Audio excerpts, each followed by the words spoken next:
Sir ನಮಸ್ಕಾರ. Sir ಎಲ್ರಿಗೂ ನಮಸ್ತೆ. ಇದೊಂದು ಹೈವೇ.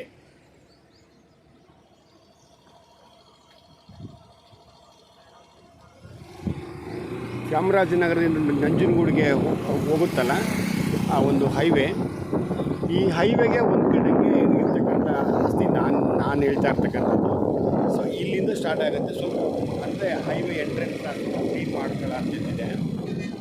ಓಕೆ, ನೋಡಿ ಅರಿಶಿನ ಇದೆ. ಅಂದರೆ ಇದು ಒಟ್ಟು 2 ಎಕರೆ ಬರ್ತದೆ. ಈ ಒಂದು ರೋಡ್ ಎಂಟ್ರೆನ್ಸು ಅರಿಶಿನ ಬಾಳೆ ಹಾಕಿರ್ತಕ್ಕಂಥದ್ದು ಒಬ್ಬರದು, ಆ ಕಡೆ ಇನ್ನೊಬ್ರದ್ದು, ಅಂದರೆ ಅಕ್ಕ ತಂಗಿರದೆ ಇತರಜಿತವಾದಂಥ ಆಸ್ತಿ.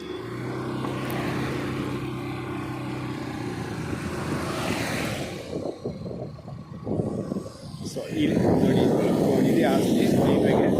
ಅಂದರೆ ಈಗ ಅಲ್ಲಿ ಏನು ಈ ಒಂದು ಹೈವೇ ಇದೆಯಲ್ಲ, ಈ ಹೈವೇಯಿಂದ ಇನ್ನೂ ಒಂದು 30-40 ಅಡಿಯಿಂದ ಆಚೆಗಿದೆ ಆಸ್ತಿ. 30-40 ಅಡಿಯಿಂದ ಆಚೆಗಿದೆ. ನಿಮಗೆ ಇಲ್ಲಿಂದ ಸ್ಟಾರ್ಟ್ ಆಗುತ್ತೆ. ಸೊ ಈಸ್ಟ್ ವೆಸ್ಟು ಭಾಳ ಅಗಲ ಇದೆ. ಬಟ್ ಇದು 1 ಎಕರೆ ಇರೋದು. ಈಗ ನನಗೆ ಆಸ್ತಿ ಮಾಲೀಕರು ಹೇಳಿದ್ದು 1 ಎಕರೆ ಕೊಟ್ಬಿಡ್ತೀವಿ ಅಂತ ಹೇಳಿದರು. ಬಟ್ ಈಗ ಅವ್ರ ಅಕ್ಕ ಅವರು ಫೋನ್ ಮಾಡಿಬಿಟ್ಟು ಏನು ಹೇಳ್ತಾ ಇದ್ದಾರೆ ಅಂತಂದರೆ, 1 ಎಕರೆ ಕೊಡೋಲ್ಲ, ಒಂದು 10-12 ಗುಂಟೆ ಕೊಡ್ತೀವಿ ಅಂತ ಹೇಳ್ತಾ ಇದ್ದಾರೆ. ಅದಕ್ಕೆ ಕನ್ಫರ್ಮ್ ಮಾಡಿ ನೋಡಿ ಎಷ್ಟು ಗುಂಟೆ ಏನು ಎತ್ತ ಅಂತ ಕನ್ಫರ್ಮ್ ಮಾಡಿ ಇನ್ನೊಂದು ಸಾರಿ ನಾನು ನಿಮಗೆ ಅಪ್ಡೇಟ್ ಮಾಡ್ತೀನಿ. ಸೊ ಇಲ್ಲಿಂದ ನಂಜನಗೂಡು ಇಲ್ಲಿಂದ 30 ಕಿಲೋಮೀಟ್ರ್ ಆಗುತ್ತೆ ಈ ಸ್ಪಾಟಿಂದ. ಸೊ ಚಾಮರಾಜನಗರ ಒಂದು 4 ಕಿಲೋಮೀಟ್ರ್ ಆಗುತ್ತೆ, 4-5 ಕಿಲೋಮೀಟ್ರ್ ಅಷ್ಟು ಅಂತರ ಆಗುತ್ತೆ. ಈಗ ನಾನು ಮತ್ತೆ ವಾಪಸ್ ಆಗ್ತಾ ಇದ್ದೀನಿ. ಈ ಹೈವೇಗೆ ಹೊಂದ್ಕೊಂಡಂಗಿರ್ತಕ್ಕಂಥ ಆಸ್ತಿ. ಇದೇ ಊರನ್ನ ರೈತರಿಂದ ಹಾಕ್ತಕ್ಕಂಥದ್ದು. ಯಾರಿಗೇನು ಅಗ್ರಿಮೆಂಟು ಇನ್ನೊಂದು ಆ ಥರ ಏನಿಲ್ಲ. ಅದೇ ಹಳ್ಳಿ, ಅಕ್ಕಪಕ್ಕ ಹಳ್ಳಿ ಇದೆ. ಆಮೇಲೆ ಹೈವೇ ಇದು SH ಇದು.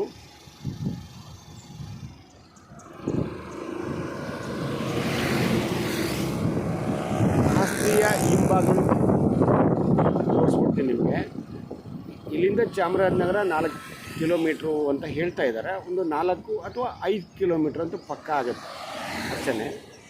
ಸೊ ಹೈವೇಗೆ ಹೊಂದ್ಕೊಂಡಂಗಿರ್ತಕ್ಕಂಥ ಆಸ್ತಿ. ಈ ಒಂದು ರಸ್ತೆ ಬಂದು ಈ ಆಸ್ತಿಗೆ ಹೊಂದ್ಕೊಂಡಂಗಿದೆ. ಜೊತೆಗೆ railway track. So railway track ಇದೆ ಅಲ್ಲಿ, ಅಂದರೆ ಗೇಟ್ ಇದೆ ಇಲ್ಲಿ. ಇದು ಆಸ್ತಿ. ಈ ಕೋಕೋನಟ್ಸ್ ಇದೆಯಲ್ಲ, ಈ ಕೋಕೋನಟ್ಸು ಮತ್ತು ಇದೊಂದು ಮನೆ ಮತ್ತು ಹಿಂಭಾಗಕ್ಕೆ ಒಂದು ಹಾಲೆ ಮನೆ ಇದೆ.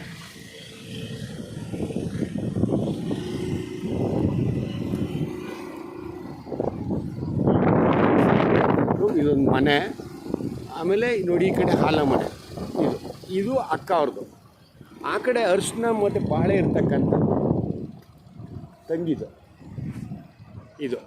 ಇದೇ ಹೈವೇಗೆ ಹೊಂದ್ಕೊಂಡಂಗೆ ಇದೆ.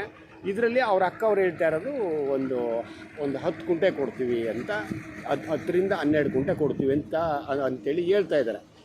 ಸಂಪೂರ್ಣ ಬ್ರೌನ್ ಸಾಯಿಲು.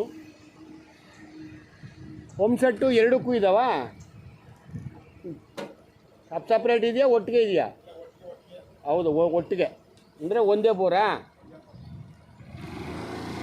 ಅಂದರೆ ಒಟ್ಟಿಗೆ ಬೋರ್ ಇದೆ. 2ರಿಂದ 1 ಬೋರ್ ಇದೆ. 2 ಎಕರೆ. ಆ 1 ಎಕರೆಯಲ್ಲಿ ಮಾತ್ರ ಒಂದು 3 ಕೋಕೋನಟ್ಸ್ ಇದೆ ಅಷ್ಟೇ. ಅದರಲ್ಲಿ ಈಗಾಗಲೇ ಕ್ರಾಪ್ ಇರ್ತಕ್ಕಂಥದ್ದು 2 ಇದೆ, ಇನ್ನೊಂದು ಈ ಕಡೆಗಿದೆ. ಇನ್ನು ಉಳಿಕಿದೆಲ್ಲ ಇವರು ಇನ್ನೊಬ್ಬ ಅಕ್ಕ ಅವ್ರದ್ದು. ಇದರಲ್ಲಿ ಈಗ ಅವರು 1 ಎಕರೆ ಕೊಡ್ತಾರೆ ಅಥವಾ 10 ಗುಂಟೆ 12 ಗುಂಟೆ ಕೊಡ್ತಾರೆ, ಕನ್ಫರ್ಮ್ ಮಾಡಿ ಹೇಳ್ತೀನಿ ನಿಮಗೆ. ಸೊ ಲ್ಯಾಂಡ್ ಅಂತೂ ಫಸ್ಟ್ ಕ್ಲಾಸ್ ಆಗಿದೆ, ಒಂದು ಸ್ಕ್ವೈರ್ ಆಗಿದೆ. ಈಗ ಈಸ್ಟ್ ವೆಸ್ಟ್ ಇರ್ತಕ್ಕಂಥ ಈ ಒಂದು ಹೈವೇಗೆ ಭಾಳ ವಿಶಾಲವಾಗಿದೆ. ಅದರಲ್ಲಿ ಯಾವ ಥರ ಕೊಡ್ತಾರೆ, 10 ಗುಂಟೆನ ರೋಡ್ಗೆ ಎಷ್ಟು ಅಡಿ ಕೊಡ್ತಾರೆ ಅದು ಇಂಪಾರ್ಟೆಂಟು. ಸೊ ಇವರು 1 ಗುಂಟೆ 10 ಲಕ್ಷ ಹೇಳ್ತಾ ಇದ್ದಾರೆ. ನೆಗೋಷಿಯೇಬಲ್ ಅಂತ ಹೇಳ್ತಾ ಇದ್ದಾರೆ. ಎಷ್ಟಕ್ಕಾಗುತ್ತೆ ನನಗೆ ಗೊತ್ತಿಲ್ಲ. ಇಂಟ್ರೆಸ್ಟ್ ಇದ್ದಂಥವ್ರು ದಯವಿಟ್ಟು ನಾನು ನಂಬರ್ ಹಾಕಿರ್ತೀನಲ್ಲ, ಕಾಂಟ್ಯಾಕ್ಟ್ ಮಾಡಿ. ಓಕೆ. ಇಲ್ಲಿಂದ ಇನ್ನೊಂದು ಸ್ವಲ್ಪ ದೂರ ಹೋದರೆ ಆಸ್ಪತ್ರೆ ಮತ್ತು ಕಾಲೇಜು ಎಲ್ಲ ಇದೆ. ನಂಜನಗೂಡಿಗೆ ಆದಂಗೆ ನಾನು ಹೇಳ್ತಾ ಇರ್ತೀನಿ. ಫ್ಲ್ಯಾಟ್ ಚೆನ್ನಾಗಿದೆ, ಹೈವೇಗಿದೆ, ಇಲ್ಲಿ ತನಕ ಸಿಗುತ್ತೆ. ಅದು ನನ್ನ ಪ್ರಕಾರ 10 ಗುಂಟೆ ಕೊಟ್ಟರೆ ಅವರು ಒಂದು ಸೈಡ್ಗೆ ಕೊಡ್ತಾರೆ, ಈ ಸೈಡ್ಗೆ ಕೊಡ್ತಾರೆ. ಬಟ್ ರೋಡ್ ಬಿಡ್ತು ಎಷ್ಟಾಗಲ್ಲ ಕೊಡ್ತಾರೆ ಗೊತ್ತಿಲ್ಲ, ಅದನ್ನು ಮಾತಾಡಬೇಕು. ಇಂಟ್ರೆಸ್ಟ್ ಇದ್ದಂಥವ್ರು ನನಗೆ ಹೇಳಿ.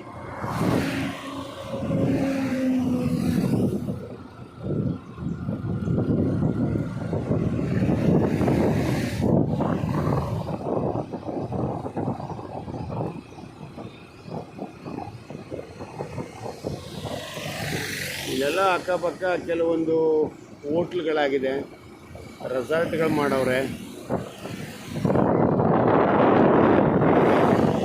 ಹೈವೇಗೆ ಹೊಂದ್ಕೊಂಡಂಗಿದೆ ಆಸ್ತಿ.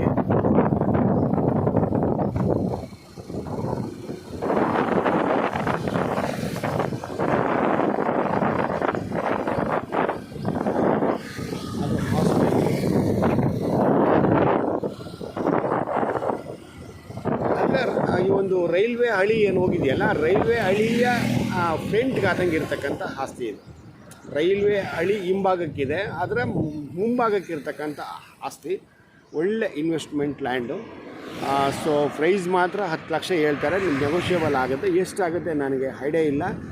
ಸೊ ಇಂಟ್ರೆಸ್ಟ್ ಇದ್ದಂಥವ್ರು ನೀವು ಫೋನ್ ಮಾಡಿದ್ರೆ ಅದಾದಮೇಲೆ ಮಾತಾಡ್ಬೋದೇನೋ.